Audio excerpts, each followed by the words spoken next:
শিরোনাম: দোহারে সফল প্রাণী সম্পদ প্রদর্শনী, শখের বিড়াল প্রেমীর মানবিক উদ্যোগ নজর কাড়ল কাজী সোনালী।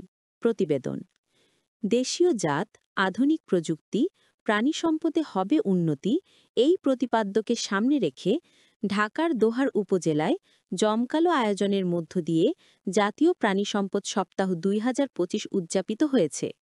এ উপলক্ষে বুধবার ২৬ নভেম্বর ২০২৫ দিনব্যাপী প্রাণী সম্পদ প্রদর্শনী ২০২৫ অনুষ্ঠিত হয়। দোহার উপজেলা প্রাণী সম্পদ দপ্তর ও ভেটেরিনারি হাসপাতালের যৌথ উদ্যোগে উপজেলার জয়পাড়া সরকারি পাইলট উচ্চ বিদ্যালয় বড় মাঠে এই প্রদর্শনীর আয়োজন করা হয়। সকাল থেকেই উৎসবমুখর পরিবেশের সৃষ্টি হয়। জাতীয় প্রাণী সম্পদ সপ্তাহ উপলক্ষে সকালে একটি বর্ণাঢ্য র্যালি উপজেলা চত্বরের গুরুত্বপূর্ণ সড়কগুলো প্রদক্ষিণ করে। র্যালি শেষে প্রদর্শনীর মূল কার্যক্রম শুরু হয়। এবারের প্রদর্শনীতে দোহার উপজেলার প্রান্তিক খামারি ও সফল উদ্যোক্তাদের স্বতঃস্ফূর্ত অংশগ্রহণে মোট ৪০টি স্টল স্থান পায়। এসব স্টলে উন্নত ও দেশীয় জাতের গাভী, বিশাল আকারের ষাঁড়, ছাগল, ভেড়া, বিড়াল, বিভিন্ন প্রজাতির পাখি, মুরগি, হাঁস এবং আধুনিক প্রযুক্তিনির্ভর কৃষি সরঞ্জামাদি প্রদর্শন করা হয়, যা দর্শনার্থীদের মনোযোগ আকর্ষণ করে।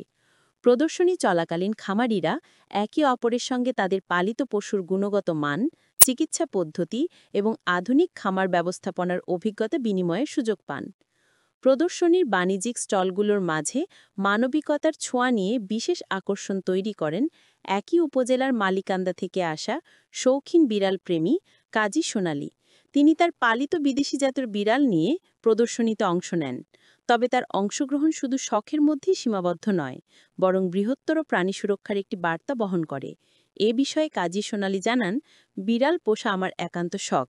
আমার আশেপাশে থাকা অবহেলিত দেশি বিড়ালগুলোকে আমি সম্পূর্ণ নিজের উদ্যোগে উদ্ধার বা রেস্কিউ এবং লালন পালন করি।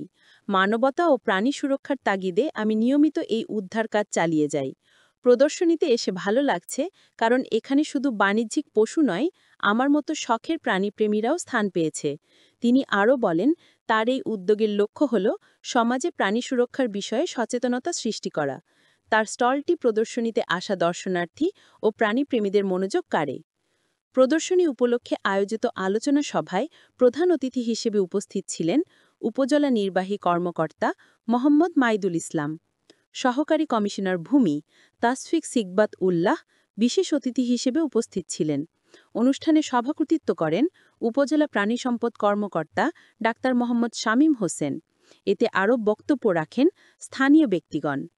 প্রধান অতিথি মোহাম্মদ মাইদুল ইসলাম তার বক্তব্যে প্রাণী সম্পদ খাতের গুরুত্ব তুলে ধরে বলেন, দেশের অর্থনৈতিক মেরুদণ্ড সুদৃঢ় করতে প্রাণী সম্পদ খাতের গুরুত্ব অপরিসীম।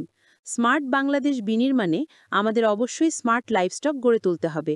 আমি খামারিদের প্রতি আহ্বান জানাই, সরকারের পক্ষ থেকে দেওয়া সুযোগ গ্রহণ করে আধুনিক প্রযুক্তি ব্যবহার করে পশুর উৎপাদন ও মান বৃদ্ধিতে আরও মনোযোগ দিন। সভাপতির বক্তব্যে ডাক্তার মোহাম্মদ শামীম হোসেন সকল অংশগ্রহণকারী খামারিকে ধন্যবাদ জানান। তিনি খামারিদের উদ্দেশ্যে বলেন, আপনারা রোগমুক্ত ও স্বাস্থ্যকর পশুপালনের জন্য নিয়মিত উপজেলা প্রাণী সম্পদ দপ্তরের সঙ্গে যোগাযোগ রাখুন এবং পরামর্শ গ্রহণ করুন। আয়োজকদের পক্ষ থেকে সেরা খামারিদের পুরস্কৃত করা হয়। উন্নত জাতের পশুপালন, স্বাস্থ্যকর খামার ব্যবস্থাপনা এবং সার্বিক অবদানের ভিত্তিতে। এছাড়া নবাবগঞ্জ ও কেরানীগঞ্জে একই ধরনের অনুষ্ঠান আয়োজন করার খবর পাওয়া গেছে।